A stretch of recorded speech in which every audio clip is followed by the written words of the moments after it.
Hi guys, কি খবৰ? আশা কৰোঁ সকলোৱে ভালে আছে, আমিও ভালে আছোঁ। চাওকচোন ক'ত আহিছোঁ আমি ফুৰিবৰ কাৰণে। তোৰ কি জাগা হয় এইটো, নাম কি, কোনে কোনে ক'ব পাৰিব? এইটো চাওক, ইমান ভয়ংকৰ আৱাজ হৈ আছে।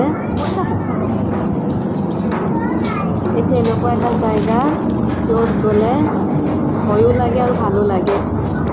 এইটো চাব এটা গিলাচৰ ঘৰ হয়। বহুত কেইটা দৰ্জা দেখা পাইছে, কিন্তু এটাই দৰ্জা। কোনপিনে যাম কোনপিনে নাযাম এনেকুৱা অৱস্থা হৈ আছে। এইটো মোক চাব।